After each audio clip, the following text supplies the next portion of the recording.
ॐ हरिः ॐ श्री गुरुभ्यो नमः। हरिः ॐ।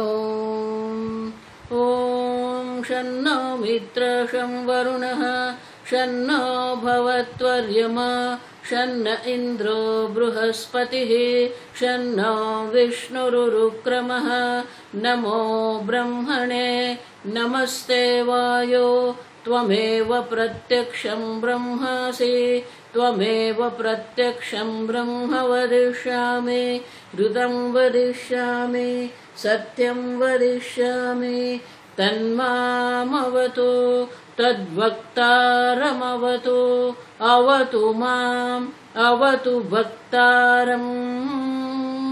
ॐ शान्ति शान्ति शान्तिः। ॐ सहनाववतु सहनौ भुनक्तु सह वीर्यं करवावहै तेजस्विनावधीतमस्तु मा विद्विषावहै। ॐ शान्ति शान्ति शान्तिः। सदाशिवसमारम्भां शङ्कराचार्यमध्यमाम् अस्मदाचार्यपर्यन्तां वन्दे गुरुपरम्परां। श्रुतिस्मृतिपुराणानाम् आलयं करुणालयं नमामि भगवत्पादं शङ्करं लोकशङ्करं शङ्करं शङ्कराचार्यं केशवं बादरायणं सूत्रभाष्यकृतौ वन्दे भगवन्तौ पुनः पुनः। ईश्वरो गुरुरात्मेति मूर्तिभेदविभागिने व्योमवद्व्याप्तदेहाय दक्षिणामूर्तये नमः। निधये सर्वविद्यानां विशदे भवरोगिणां गुरवे सर्वलोकानां दक्षिणामूर्तये नमः। ॐ नमः प्रणवार्थाय शुद्धज्ञानैकमूर्तये निर्मलाय प्रशान्ताय दक्षिणामूर्तये नमः। मंगलाचरण। ॐ नमः श्री शंकरानंद गुरुपादाम्बुजन्मने। ॐ नमः श्री शंकरानंद गुरुपादाम्बुजन्मने। सविलास महामोह ग्राह ग्रासैककर्मणे सविलास महामोह ग्राह ग्रासैककर्मणे।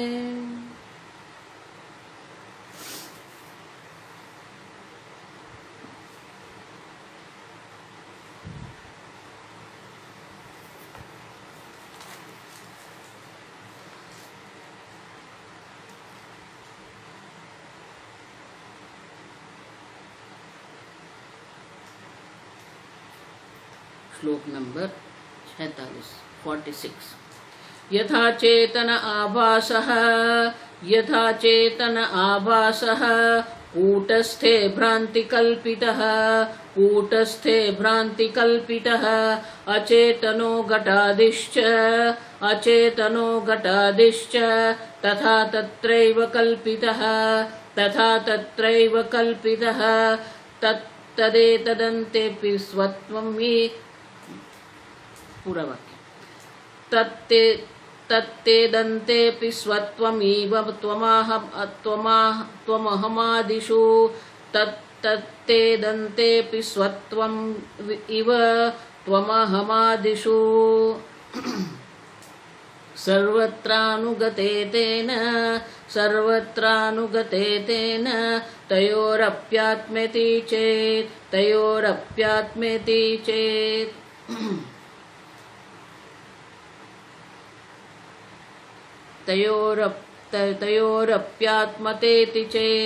तयोरप्यात्मतेति चेत्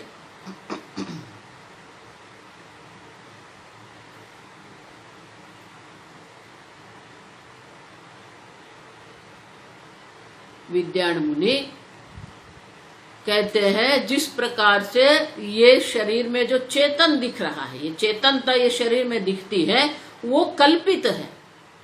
और जो घटादि में जो जड़ता दिख रही है वो जड़ता भी कल्पित है। अब ठीक से समझो, चिदाभास के कारण ये शरीर चेतन दिखता है और सूक्ष्म शरीर के अभाव के कारण, बुद्धिकृत चिदाभास के अभाव के कारण जो घटादि पदार्थ है वो जड़ दिखते हैं।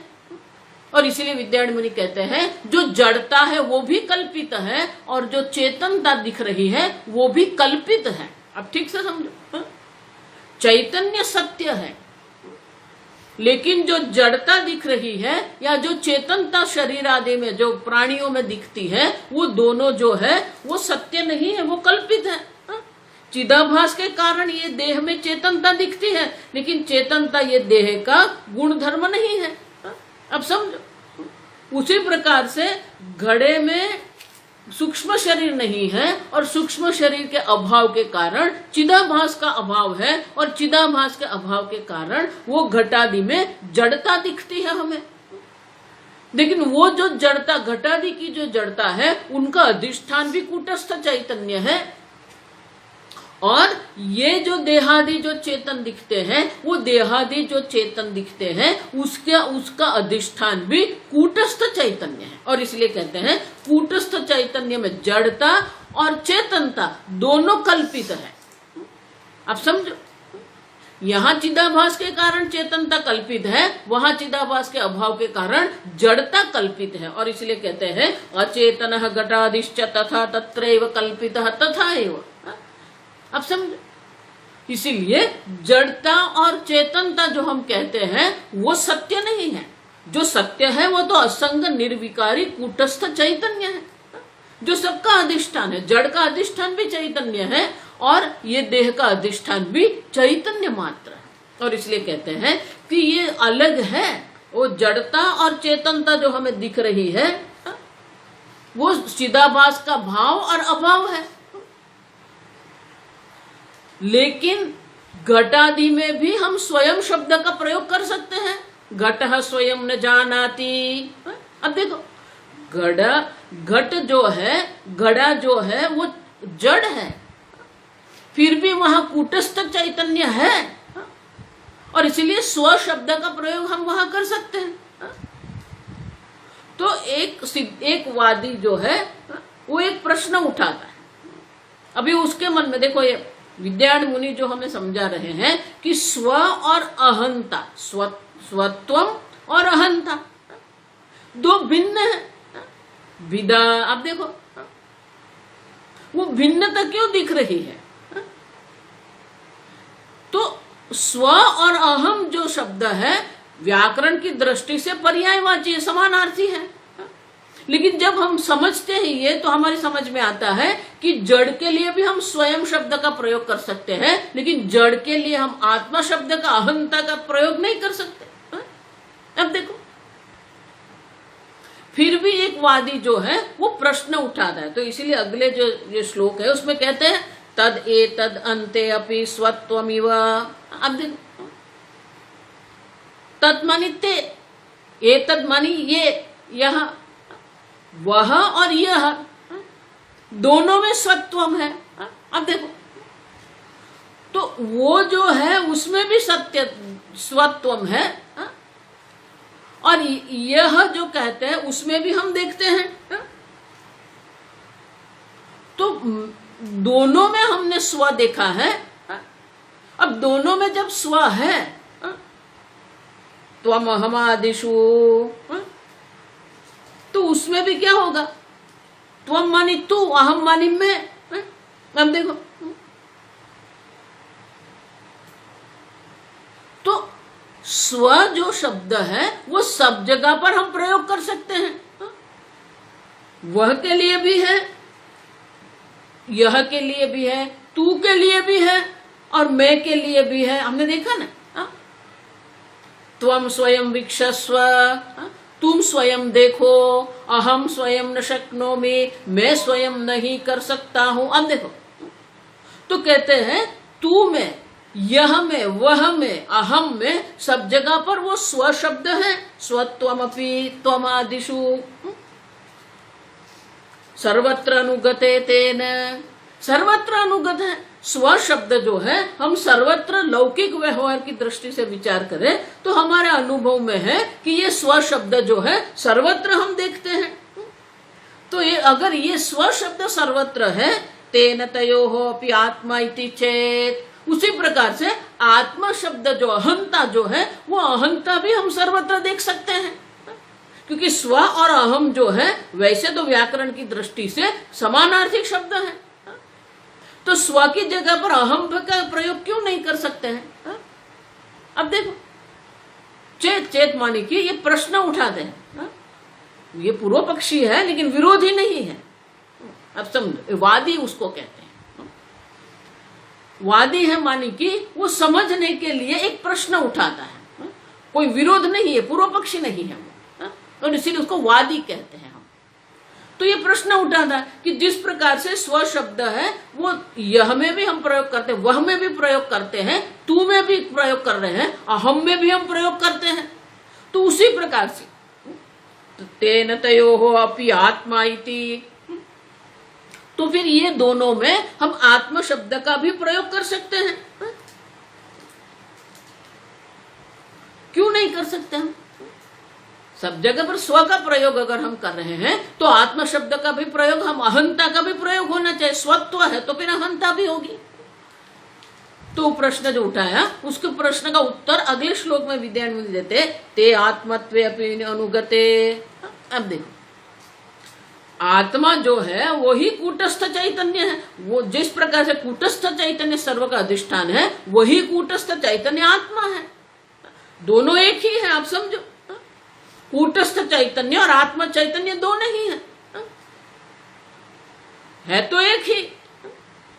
लेकिन जो कूटस्थ चैतन्य में जो स्वत्व है वो सर्वत्र हम देख सकते हैं, लेकिन जो कूटस्थ चैतन्य का जो आत्मत्व है वो आत्मत्व हम सर्वत्र देख सकते हैं क्या?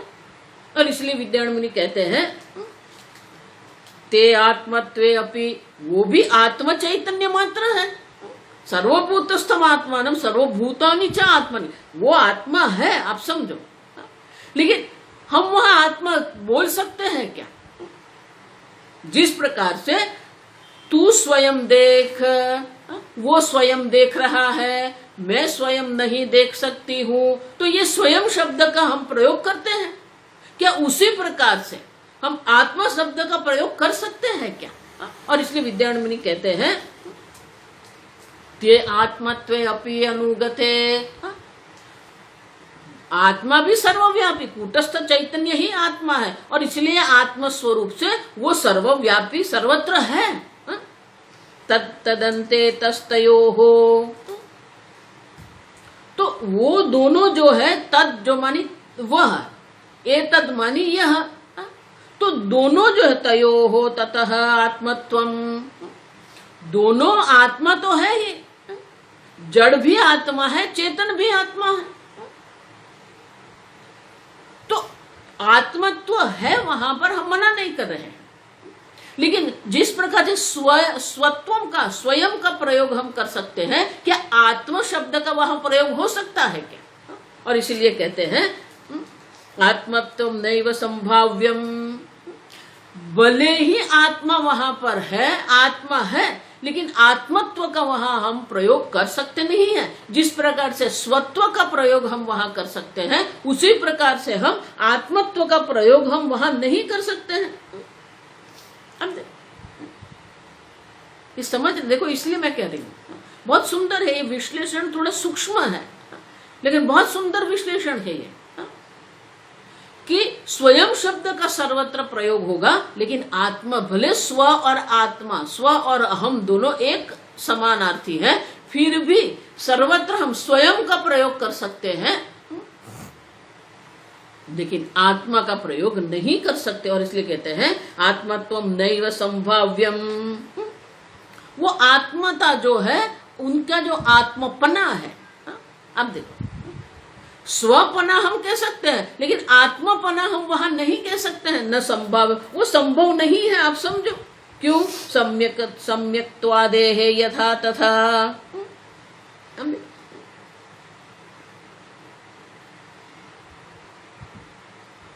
सम्यक्त्व आदि, अब सब, क्योंकि वो अहंता जो है, देखो ये बहुत सुंदर है, सर्वत्र आत्मबुद्धि जब हम करते हैं तो जो सर्वत्र आत्मबुद्धि जो है वो आत्मबुद्धि में घड़ा हूं ऐसा हम नहीं कह सकते हैं।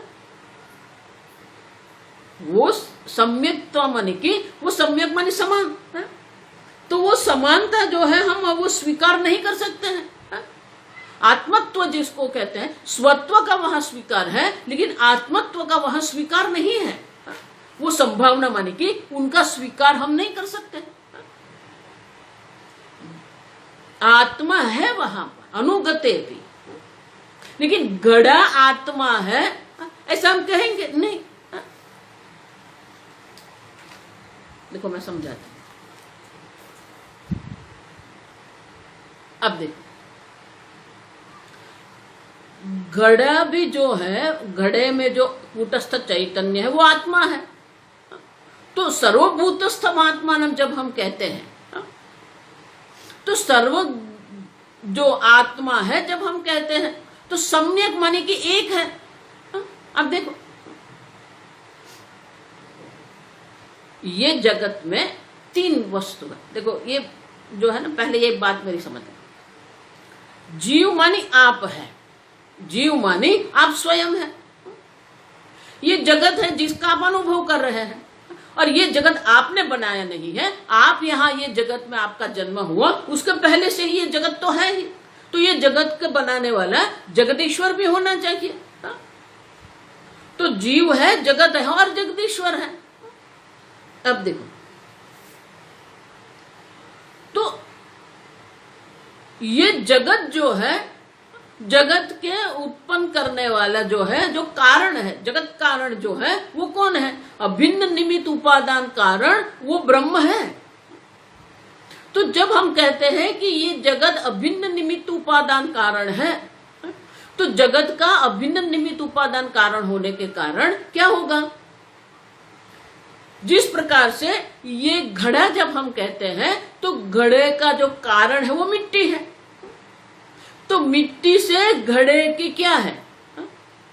अनन्यत्व है। मिट्टी के बिना घड़ा नहीं रह सकता है। तो मिट्टी से घड़ा बना हुआ है, मिट्टी घड़े का कारण है। तो घड़ा जो है अपने अस्तित्व के लिए, अपनी सत्ता के लिए मिट्टी पर आधारित है। समझते हो?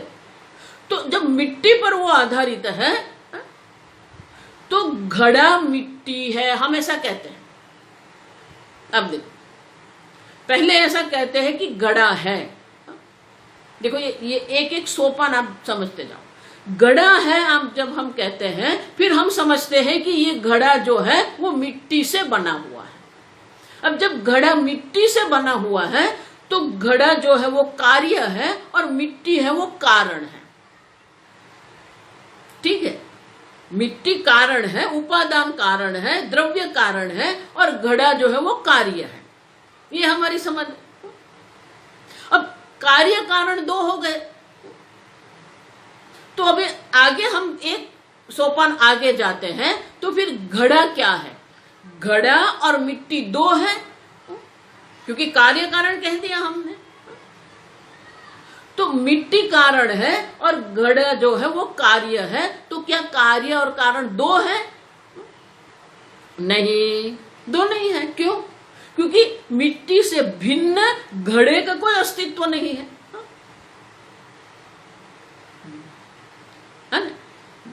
तो घड़ा है जब हम कहते हैं तो घड़े का जो है पना है वो तो मिट्टी है, मिट्टी का है पना है। तो इसलिए फिर हम क्या कहेंगे? घड़ा और मिट्टी दो नहीं है, घड़ा मिट्टी है। अब देखो, मृत्यु कहते वो सत्यम। तो घड़ा मिट्टी है हम जब कहते हैं तो क्या हो गया घड़े का? एक मिट्टी रह गई, मृत्यु का एवं सत्यम, एक मिट्टी रह गई, घड़ा है ही नहीं। क्यों? वाचारंभणम विकारो नामधेयम। आपकी वाणी में घट शब्द है, घड़ा शब्द आपके वाणी में है, वागालंबन। लेकिन बाहर जब हम वस्तु देखते हैं तो वो वस्तु तो मिट्टी है। तो क्या हो गया? पहले कहते हैं घड़ा है, फिर बोलते हैं घड़े का कारण ये मिट्टी है, तो घड़ा हो गया कार्य और मिट्टी हो गई कारण। तो क्या कार्य कारण दो है? आगे विश्लेषण जब हम करते हैं तो समझ में आता है कि घड़े की अपनी कोई सत्ता नहीं है।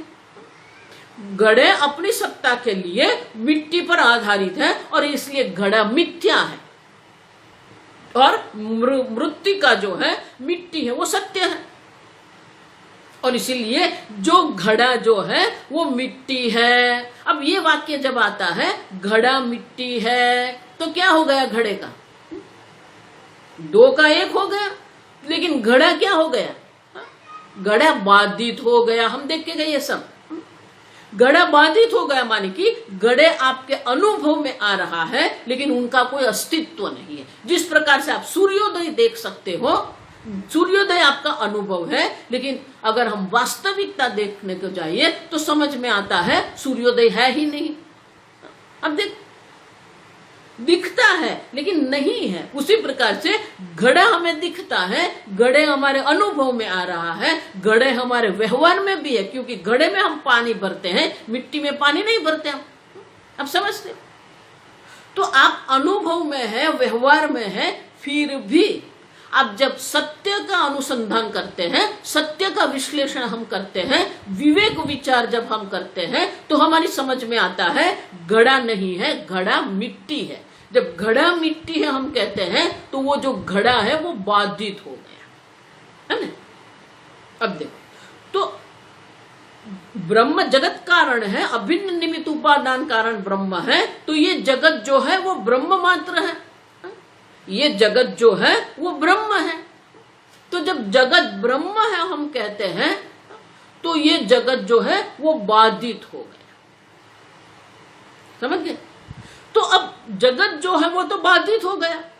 ब्रह्म सत्य है, ब्रह्म सत्य, जगन मिथ्या, मिथ्या माने कि वो बाधित हो गए। उनकी जो सत्ता है वो सत्ता रह ही नहीं है, उनकी सत्यता है ही नहीं। जो सत्य है वो तो सत्यम ज्ञानम अनंतम ब्रह्म है। अब देखो, तो जब जगत और जगत कारण ब्रह्म का हम विश्लेषण करते हैं तो अब हम ये कहते हैं कि ये जो जगत है वो ब्रह्म में बाधित हो गया।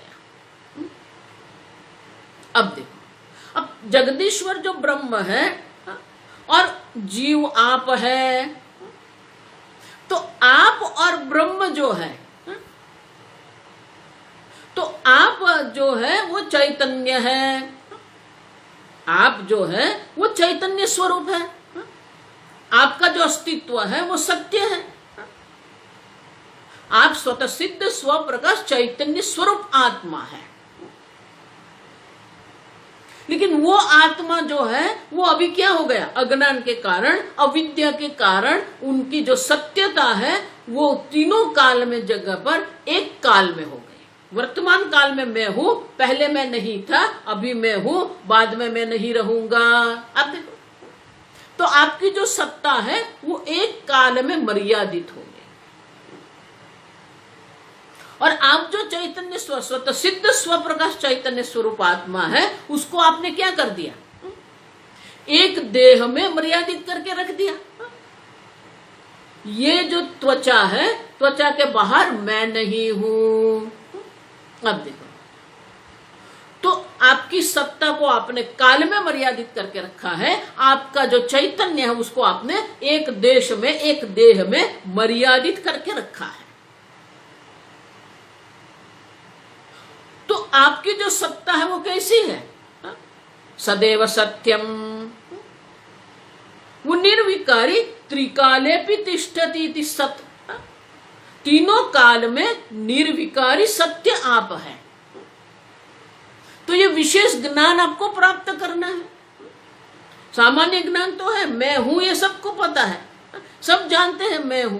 लेकिन जो मैं है, मैं जो चैतन्य है वो सर्वव्यापी है, और हूं जो है, जो सत्य जो है वो तीनों काल में है, काल से मर्यादित नहीं है। न तो वो देश में मर्यादित है, न वो काल में मर्यादित है। अब तो उसको समझने के लिए हमें क्या करना पड़ेगा? आप जो सत्य है, आप जो चैतन्य स्वरूप आत्मा है, वो ब्रह्म है। तत्त्वम जग, देख गए हम महावाक्य, तज्जगत कारणम ब्रह्मत्वमसि। तो आपको वक्ता जो उपदेशक है, आचार्य है, आचार्य को आपको उपदेश करना पड़ेगा, आप जगत कारण ब्रह्म हो। अब देखो, तो आत्मा जो है, जो आप है, वो जीव नहीं है। जीव तो चिदाभास के कारण है। इसीलिए देखो, जीवात्मा परमात्मा, तो जीवात्मा में जो जीव है वो कल्पित है, आत्मा है वो सत्य है। अब वो जो आत्मा है, वो आत्मा और ब्रह्म दो है, नहीं है।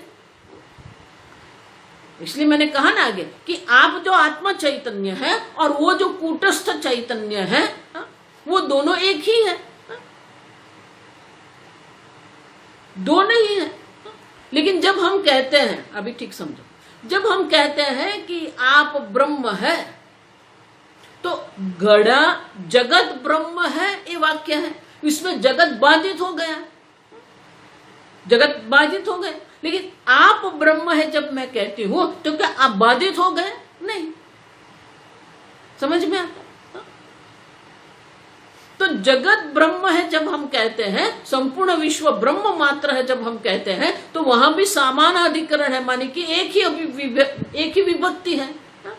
लेकिन जो घड़ा है वो बाधित हो गया, इसलिए उसे बाद सामान्य अधिकरण कहते हैं। लेकिन जब हम कहते हैं कि आप ब्रह्म है, आत्मा ब्रह्म है, हम जब कहते हैं, तो वहां बाद सामान्य अधिकरण नहीं है, ऐक्य सामान्य अधिकरण है। अब समझो, तो ऐक्य सामान्य अधिकरण माने कि वो दो नहीं है, दो दिखते हैं, है एक ही।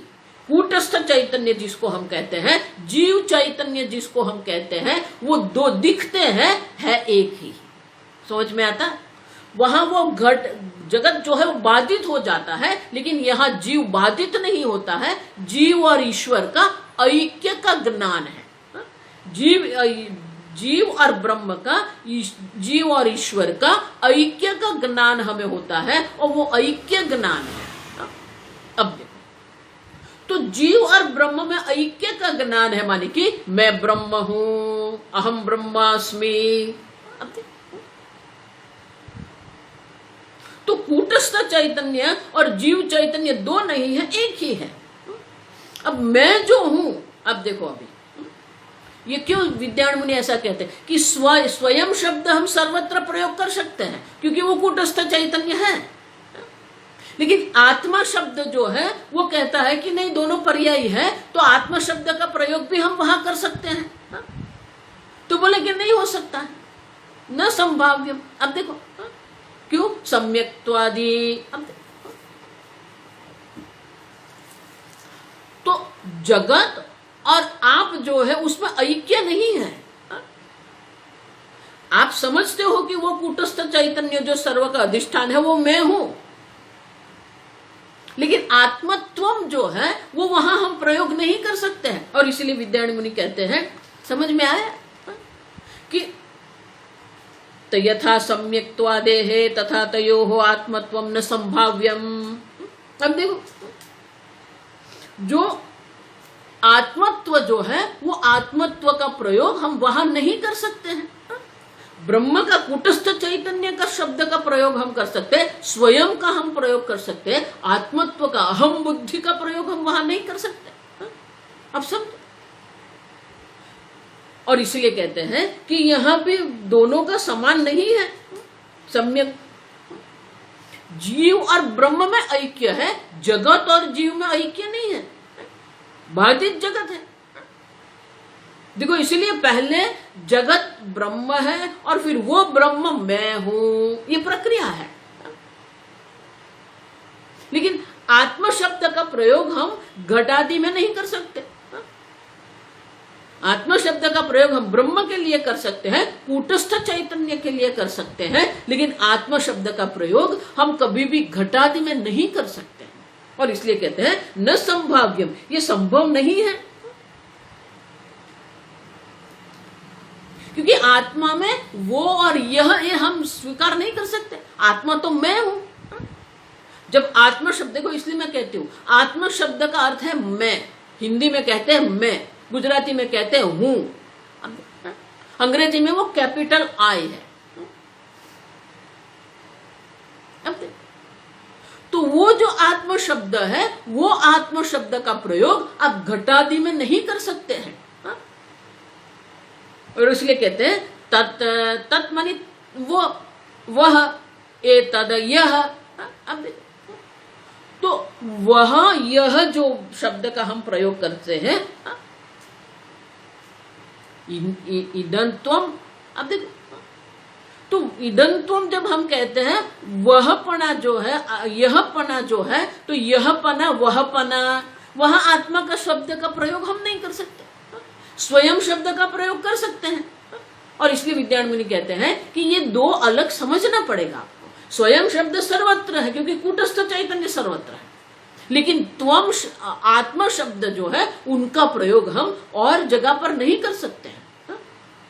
मैं शब्द जो प्रयोग हम करते हैं, तो वो मैं शब्द का प्रयोग हम त्वम में नहीं कर सकते हैं, तू में भी नहीं कर सकते हैं। तू मानी कि आपके सामने जो खड़ा है, वह मानी आपसे जो दूर खड़ा है। दोनों में अहम शब्द का प्रयोग हम नहीं कर सकते। स्वयं शब्द का प्रयोग कर सकते हैं, लेकिन अहम शब्द का प्रयोग हम कभी भी नहीं कर सकते हैं, क्योंकि वहां आत्मापना हम नहीं कर सकते। अब समझो। और इसलिए विद्यारण्य मुनि कहते हैं भले ही स्व और अहम दोनों समानार्थी है, लेकिन अन्य में हम स्वयं शब्द का प्रयोग कर सकते हैं। जड़ में भी घट स्वयं न जान, घटः स्वयं न जानाति। तो वहां स्वयं शब्द का प्रयोग हम कर सकते हैं, लेकिन आत्मा शब्द का, मैं शब्द का प्रयोग हम कर सकते हैं, विद्यारण्य मुनि कहते हैं वो संभव नहीं है। आप समझते हैं? और इसलिए कहते हैं सम्यक पनादि। अब देखिए, सम्यक आदि जो है, वो प्रयोग हम वहां नहीं कर सकते हैं।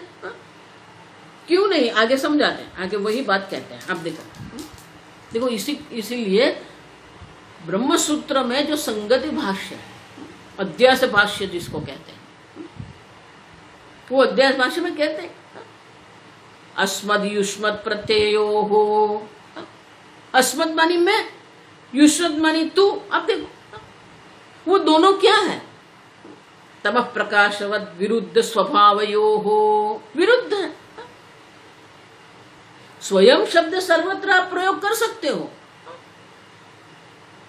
लेकिन आत्मत्व का जो अहंता जो शब्द है, वो अहंता का उपयोग आप सर्वत्र नहीं कर सकते हो, क्योंकि वो परस्पर विरोधी है। और इसीलिए आगे समझाते हैं विद्यारण्य मुनि, स्वयं उसको समझाते हैं कि क्यों अहंता शब्द का प्रयोग हम नहीं कर सकते, स्वयं शब्द हम सर्वत्र प्रयोग कर सकते हैं। श्लोक आगे 49। तत्तेदन्ते स्वात्मन्यत्वे तत्तदन्ते स्वात्मन्यत्वे त्वन्ताहन्ते परस्परं त्वन्ताहन्ते परस्परं प्रतिद्वन्द्वितया लोके प्रसिद्धे नास्ति संशयः, प्रसिद्धे नास्ति संशयः। तद एतदन्ते स्वता अन्यत्वे, तद एतद वह पना यह पना, वो दो है। उसी प्रकार से स्वत्व अन्यत्व, मैं पना अन्य पना, त्वन्तहन्ते। अब देखो, तू और मैं, तीन है ना। अब समझ लो ठीक से। वह पना है, यह पना, स्वपना है, अन्यपना। उसी प्रकार से तू और मैं, सो तू पना मैं पना, परस्परम प्रतिद्वंद्वितया लोके प्रसिद्धे। वो जो है, तो वो द्वंद्व जो है वो प्रतिद्वंदी, एक दूसरे के विरोधी है। यह और वह जो है एक दूसरे के विरोधी है। स्व और अन्य है वो एक दूसरे के प्रतिद्वंदी मानी विरोधी है। उसी प्रकार से तू और मैं वो भी विरोधी है। अब जब विरोधी है तो फिर अहम शब्द वहां नहीं जाएगा, और इसलिए कहते हैं प्रसिद्धे लोके नास्ति संशय, इसमें किसी को कोई संशय नहीं है। यह मानी जो समीप देश में उसको यह कहते हैं, जो दूर देश में है, दूर स्थान पर है, उसको वह कहते हैं। तो वो दोनों परस्पर विरोधी, एक समीप है, दूसरा दूर है। तू और मैं जब हम कहते हैं तो तू जो है मैं से अलग है, विरोधी है। एक तू है और दूसरा मैं हूं। एक स्व है, दूसरा अन्य है, वो भी विरोधी हो गया।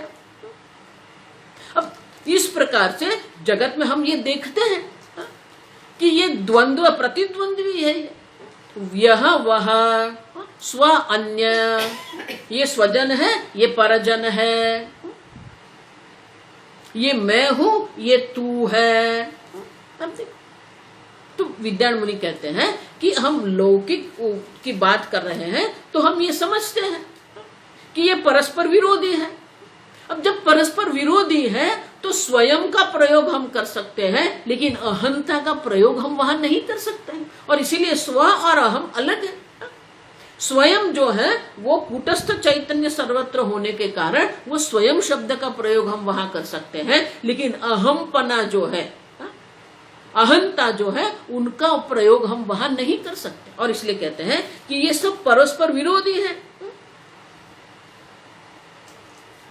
अब जिस प्रकार से स्वयं शब्द का विरोधी अहम शब्द है,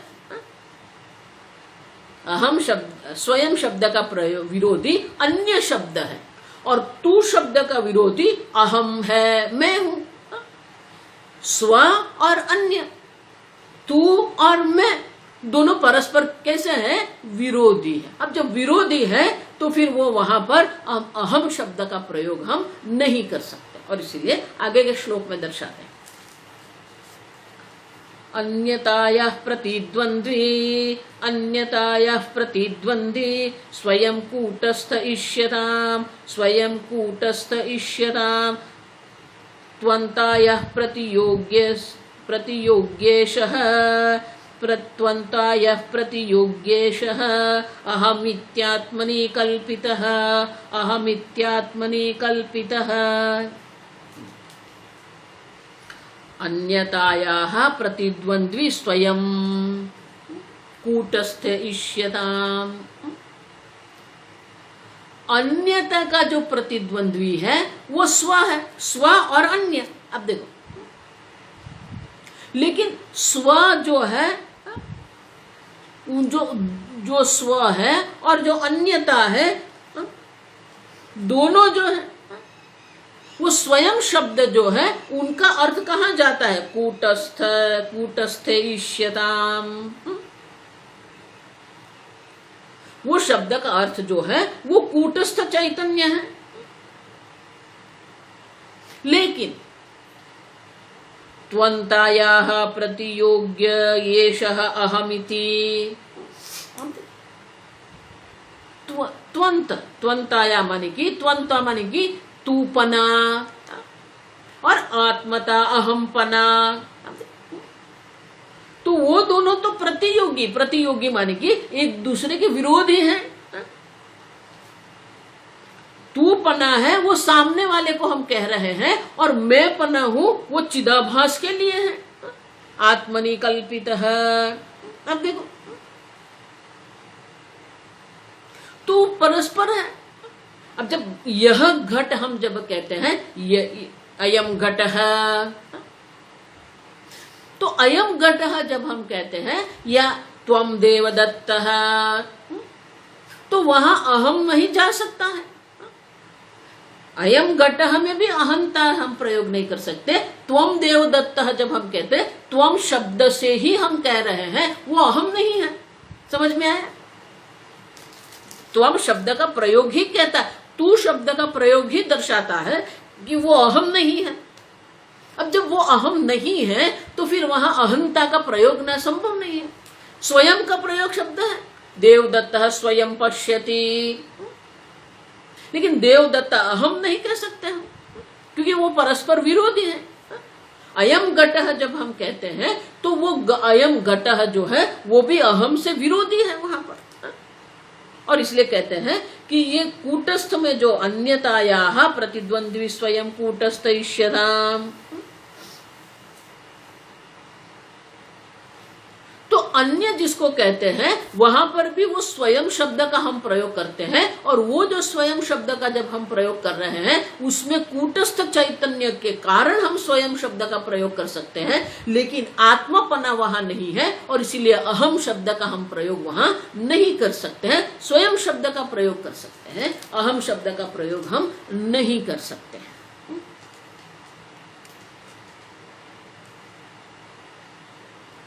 तो बोले कि इसका अर्थ ये हो गया कि स्वयं शब्द और अहम शब्द जो है दोनों में भेद है। भले व्याकरण की दृष्टि से समानार्थी है, लेकिन ऐसा समानार्थी नहीं है। फिर भी लोग ये भेद नहीं देखते हैं, और इसलिए आगे के श्लोक में विद्यारण्य मुनि कहते हैं लोग ये भेद नहीं समझते हैं कि स्वयं सर्वत्र हम प्रयोग कर सकते हैं, अहम का सर्वत्र हम प्रयोग नहीं कर सकते हैं, और इसीलिए ये दोनों का भेद है। लेकिन लोग भेद नहीं समझते, किसके कारण? मूला विद्या। देखो ये भेद है, लेकिन ये भेद हम नहीं समझ सकते। उसका कारण क्या है कि उसकी कारण वो मूला विद्या है, और मूला विद्या के कारण जो विक्षेप रूप अध्यास है, जिसके कारण जहां पर अहम का प्रयोग नहीं हो सकता है वहां भी हम अहम का प्रयोग कर रहे हैं। अब समझते हो? Vidyaranya Muni is cornering you, he is taking you to the point. Look at that, it's beautiful. वो आपको ऐसे एक स्थान पर, बुद्धि के एक ऐसे स्तर पर, ऐसे स्थान पर ले जा रहे हैं जहां से आप देख सकते हैं कि आप एक मात्र है, एक अद्वितीय आत्मा मात्र है, अन्य है ही नहीं। जो अन्य शब्द है विक्षेप रूप अध्यास जो है, मूला विद्या के कारण अग्रहण है, अग्रहण से भी अन्यथा ग्रहण है। ये विक्षेप रूप अध्यास जो है वो अध्यास की ओर आपको ले जा रहे हैं, आपको समझा रहे हैं कि जहां पर अहम संभव नहीं है आपने वहां अहम रखा है। क्यों? क्योंकि वो स्वयं और अहम का जो भेद है वो आप नहीं समझते। वो नहीं समझने के कारण ही आप अहंता का अध्यारोप, आत्मा का अन्योन्य अध्यास करके आप बैठे हैं, विक्षेप रूप अध्यास करके आप बैठे हैं। और इसीलिए आगे के श्लोक में कहते हैं अहंता स्वत्वयोर्भेदे, अहंता सत्वयोर्भेदे रूप्येतदन्तयोरिव, रूप्य एतदन्तयोरिव स्पष्टेऽपि मोहमापन्नाः, स्पष्टेऽपि मोहमापन्नाः एकत्वं प्रतिपेदिरे, एकत्वं प्रतिपेदिरे। विद्यारण्य मुनि कहते हैं अहंता और स्वत्व, अहंत्व और स्वत्व ये दोनों कैसे है? भेदे, भेद है। अहंता में और स्वत्व में भेद है, लेकिन वो भेद नहीं देख सकते। किस प्रकार से? रूप्यता एतदयोः। अब देखो आगे हम देख के जो रजत हम देख रहे हैं, तो रजत का जो इदम अंश है वो इदम अंश को सुक्तिका का है, क्षिप का है, और जो विशेष अंश जो सुक्तिका है वो सुक्तिका की जगह पर हमने रजत का अध्यास करके रखा है। तो इदम तो सुक्तिका का इदम है जिसको हमने रजत का इदम मान लिया, और इसीलिए दोनों को एक मान लिया हमने। जो इदम अंश जो सुक्ति का क्षिप का है उसको हमने रजत का अंश मान लिया, दोनों को एक मान लिया। उसी प्रकार से अहंता और स्वत्व जो है वो दोनों को एक मान के हम चल रहे हैं। अब देखो रूप्यता और इदंता, जो रूप्यता है और एतद यो हो, एतद अंतयो हो इव। अब देखो जिस प्रकार से इदम अंश जो है और रजत जो है दोनों को एक मान लिया है, माने कि अस्तित्व जो है वो तो सुक्तिका का अस्तित्व है, रजत का अस्तित्व है ही नहीं, रजत तो कल्पित है, लेकिन वो अस्तित्व को मान लिया हमने। उसी प्रकार से अहंता और सत्व जो है दोनों भिन्न होने पर भी स्पष्टेपि मोहमापन्ना एकत्वम, जो मोह, मैंने कहा ना ये अध्यास के विक्षेप अध्यास की ओर ले जा रहे हैं हम। मोह माने क्या? मोह वैचित्य, जो नहीं है उसको मानना वो मोह है। वैचित्य माने विरुद्ध।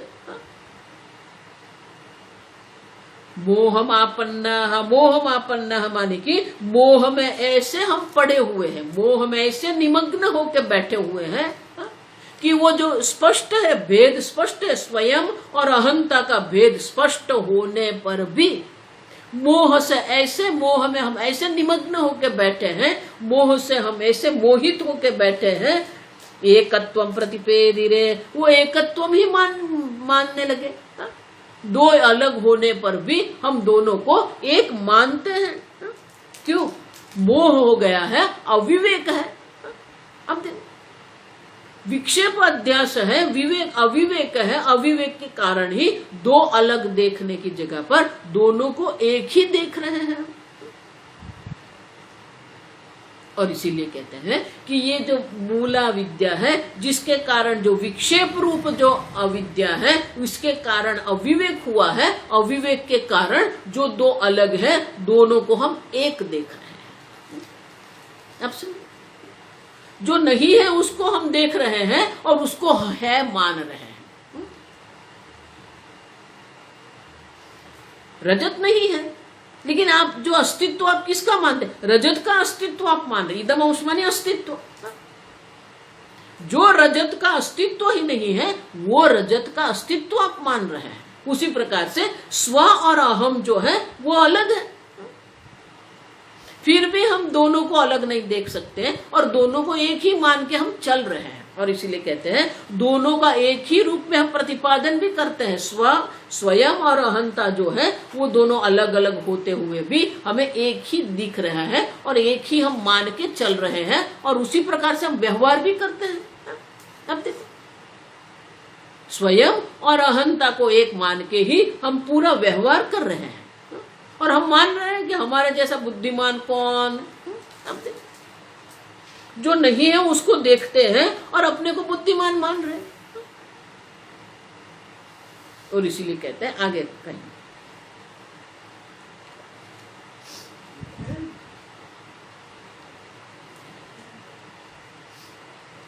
तादात्म्य अध्यास एवात्र, तादात्म्य अध्यास एवात्र पूर्वोक्ता विद्यया कृतः, पूर्वोक्ता विद्यया कृतः अविद्यायां निवृत्तायां, अविद्यायां निवृत्तायां तत्कार्यं विनिवर्तते, तत्कार्यं विनिवर्तते। मैंने कहा ना कि ये पूरा विश्लेषण करके हमें समझाते हैं कि ये विक्षेप रूपी अध्यास जो है, तादात्म्य अध्यास, अन्य अध्यास करके हम बैठे हैं। अब देखो, जो आप नहीं है उसको आपने अहम मान के रखा है, वहां आपने आपके अहम का अध्यास करके रखा है। अब देखो, और इसलिए कहते हैं तादात्म्य अध्यास एव अत्र, ये तादात्म्य का अध्यास है। देहो हम, देखो देह और आप दोनों अलग हैं, फिर भी आपने देह को अहम करके रखा, ऐक्य करके रखा है। और इसलिए कहते हैं ये तादात्म्यपन माने कि ये देह में मैं पना करके बैठे हैं हम, मन में भी मैं पना करके बैठा, मैं मन हूं, मैं बुद्धि हूं, मैं देह हूं।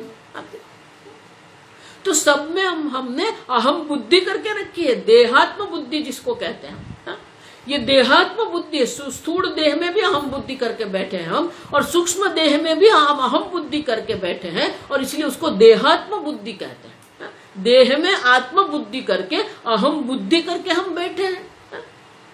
और ये तादात्म्यपन मानी कि दो को एक मान लिया है। तादात्म्यपन मानी कि दो है लेकिन उनको एक मान के हम चल रहे हैं। लेकिन इसका कारण क्या है? पूर्वोक्त अविद्या कृतः। पूर्वोक्त आगे हमने देखा वो जो मूला विद्या जो है, जिसके कारण अग्रहण है, हमारा जो स्वरूप है वो स्वरूप ढक गया है और आवरण कर दिया है। मूला विद्या को जो आवरण रूप जो मूला विद्या है, जिसके कारण हमारा स्वरूप ढक गया है, और मूला विद्या का जो विक्षेप रूप जो अध्यास है, जिसके कारण आप जो नहीं है आपने उसको मैं मान लिया है। अब देखो, तो आपकी अहंता जो है वो कहां चली गई? देह में, इंद्रिय में, प्राण में, कर्मेंद्रिय में। अब देखो, कर्म कर्मेंद्रिय कर रही है और बोल रहे हैं मैं करता हूं। ज्ञान बुद्धि में और बोलते हैं मैं इंजीनियर हूं, मैं डॉक्टर हूं, मैं वकील हूं। ऐसे तादात्म्यपन करके हम बैठे हैं। कल इसलिए मैंने कहा वो छूटता नहीं है। डॉक्टर पना उनका छूटता नहीं है, वकील पना उनका छूटता नहीं है। उसको मैं मान के हम बैठ गए हैं। निवृत्त ही नहीं हो सकते हैं वो लोग। स्वामी जी बहुत सुंदर कहते हैं कि we don't know how to retire. निवृत्त कैसे होना है हम जानते ही नहीं है। देखो ये घर में भी ऐसा होता है। घर में जब बहुरानी आ गई है, वो अपनी सब प्रकार से उत्तरदायित्व वो संभाल रही है, तो छोड़ दो उसको। नहीं, आज क्या बनाना है? अरे छोड़ो, जो भी बनाना है। नहीं छोड़ सकते। अब समझो, ये जो कंट्रोलिंग है ना, ये सब तादात्म्य अध्यास के कारण अपने को ये सब मान रहे हैं। मैं सास हूं, मैं मेरी बहू है। कौन सास कौन बहू? ये देह में तादात्म्य बुद्धि करके बैठे हैं और सबके साथ हम लोग ये व्यवहार कर रहे हैं।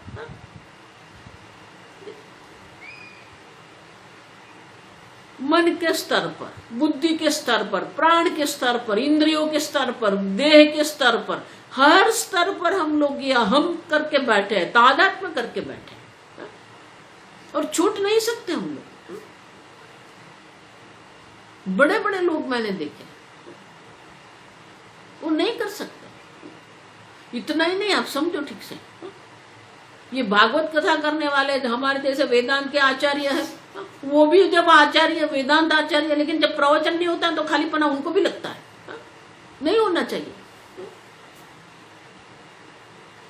इसलिए मैं कहता हूं वैराग्य माने क्या? मेरी वैराग्य की व्याख्या क्या है? इनके बिना भी मैं रह सकता, कुछ भी है। क्यों? आत्मन्येव आत्मना तुष्ट। लेकिन कुछ नहीं होता है और वो खालीपना का अनुभव हमें है। अब समझो, I lack something. Swami ji हमेशा कहते हैं कुछ अभाव का अनुभव हमें होता है, खालीपना का अनुभव होता है हमें। क्यों होता है? तादात्म्य अध्यास है, क्योंकि हम वहां अहम बुद्धि करके बैठे हैं। अब देखो, मोहमापन्ना है। अब देखो, भगवान भी वही कहते हैं कि ये मोह में ऐसे बैठे हुए हैं। मोहितम ना भी जानाति। जो है वो देखता नहीं और जो नहीं है उसको देख रहा है वो। क्यों? मोहितम ना भी जाना। मोहित होके हम लोग बैठे हैं। जहां अहम नहीं है वहां अहम करके हम बैठे हैं। संभव ही नहीं है। देखो, इसलिए कि आत्मत्व न संभावित, संभव है ही नहीं आत्मता वहां पर। फिर भी वहां आत्मता करके, अहंता करके हम बैठे हैं। तो हमारे सुख दुख का कारण ये जगत नहीं है, हमारे सुख दुख का कारण ये शरीर नहीं है। हमारी जो अहंता हमने वहां रखी है, वो अहंता हमें सुखी दुखी कर रही है। अब समझो, और इसीलिए कहते हैं तादात्म्य अध्यासः एव अत्र पूर्वोक्त अविद्यया कृतः। पूर्वोक्त आगे जो मूला अविद्या की हमने बात किया है, वो मूला अविद्या जो है जिसके कारण ये तादात्म्य हुआ है। जहां अहम नहीं है वहां आप अहम करके बैठे हो, ये विक्षेप अध्यास है। वो अहम को निकालना पड़ेगा।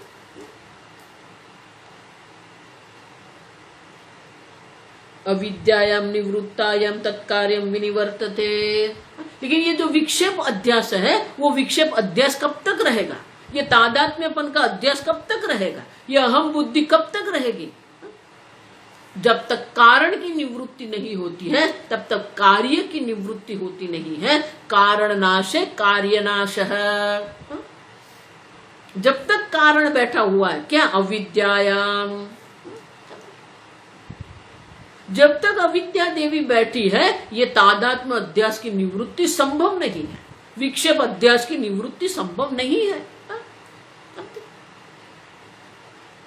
और इसलिए कहते हैं अविद्यायाम निवृत्तायाम। जब अविद्या की निवृत्ति हो जाएगी, सती सप्तमी इसको कहते हैं, तत्कार्यम विनिवर्तते। उनका कार्य जो मोह है, अविवेक है, तादात्म्यपन है, उनकी भी निवृत्ति हो जाएगी। देखो इसलिए भगवान कहते हैं कर्म होते हुए भी नैव किंचित करोमीति युक्तो मन्येत तत्वविद। ये तत्वविद जो है वो जानता है कर्म होते हुए भी, कर्मण्य भी प्रवृत्तो भी नैव किंचित करोमी। अब देखो कितने भी कर्म होते हैं, लेकिन मैं करता नहीं, कर्तृत्व ही नहीं है।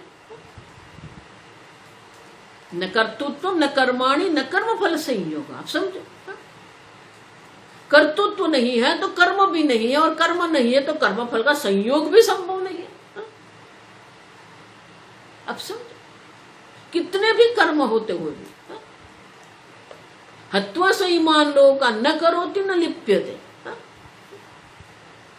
नायम हंति न हन्यते। अब देखो कितने शब्दों में भगवान ये कह रहे हैं कि आत्मा में न कर्तृत्व है न भोक्तृत्व है, आत्मा में न कर्म है न कर्म फल है, कुछ भी नहीं है। लेकिन जब तक अविद्या देवी बैठी है तब तक ये सब कार्य रहेंगे उनके। और जब अविद्या देवी की निवृत्ति हो जाएगी, अविद्यायम निवृत्तायम तत्कार्यम, उनके जो कार्य है वो कार्य की भी निवृत्ति अपने आप ही हो जाएगी। तो ये जब कहते हैं ना कारण नाश है कार्य नाश है, तो उसके लिए दृष्टांत क्या देते हैं? तंतु नाश है पटनाश है। जब तंतु ही जल गया तो फिर ये पट रहेगा, वस्त्र रहेगा? नहीं रहेगा। जब तंतु ही जल गए हैं तो वस्त्र भी नहीं रहेगा। उसी प्रकार से ये सब जो तादात्म्य अध्यास करके हम बैठे हैं, सर्वत्र हम अहंता करके हम जो बैठे हैं, वो अहंता की निवृत्ति तब होती है जब अविद्या की निवृत्ति हो जाती है। और इसीलिए ये तादात्म्य अध्यास जिसको कहते हैं, या विक्षेप अध्यास हम जिसको कहते हैं, अविद्या के कारण है। और जब तक अविद्या की निवृत्ति नहीं होती है तब तक ये तादात्म्यपन की निवृत्ति नहीं होती है। और अगर तादात्म्यपन रहेगा तो ये जन्म मरण का चक्र भी रहेगा। और इसलिए विद्यारण्य मुनि कहते हैं कि जो हमारा लक्ष्य जो है वो क्या है? वो मूल अविद्या का नाश करना, मूल अविद्या की निवृत्ति करना। क्यों? अज्ञानेन आवृतम ज्ञानम तेन मुह्यन्ति जन्तवः।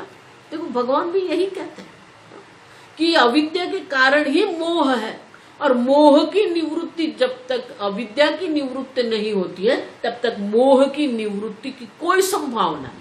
और जब मोह की निवृत्ति नहीं है, तादात्म्यपन करके हम बैठे हैं, जहां अहंता नहीं है वहां हम अहंता करके बैठे हैं, तो फिर ये जन्म मरण का चक्र भी चलता रहेगा। और इसीलिए विद्यारण्य मुनि कहते हैं कि उनका जो कार्य मूला विद्या है, उनकी निवृत्ति हो जाने से ये तादात्म्यपन का जो अध्यास है, विक्षेप अध्यास है, उनकी भी निवृत्ति हो जाती है। आगे हम कल देखेंगे। ओम स्वस्ति प्रजाभ्यः परिपालयन्ताम् न्यायेन मार्गेण महिं महिषाः गोब्राह्मणेभ्यः शुभमस्तु नित्यं लोकाः समस्ताः सुखिनो भवन्तु काले वर्षतु पर्जन्यः पृथिवी सस्यशालिनी देशोऽयं क्षोभरहितः ब्राह्मणाः सन्तु निर्भयाः ॐ सर्वेषां स्वस्तिर्भवतु सर्वेषां शान्तिर्भवतु सर्वेषां पूर्णं भवतु सर्वेषां मङ्गलं भवतु सर्वे भवन्तु सुखिनः सर्वे सन्तु निरामयाः सर्वे भद्राणि पश्यन्तु मा कश्चित् दुःखभाग् भवेत् असतो मा सद्गमय तमसो मा ज्योतिर्गमय मृत्योर्मा अमृतङ्गमय ॐ पूर्णमदः पूर्णमिदं पूर्णात् पूर्णमुदच्यते पूर्णस्य पूर्णमादाय पूर्णमेवावशिष्यते ॐ शान्ति शान्ति शान्तिः हरिः ॐ श्रीगुरुभ्यो नमः हरिः ॐ।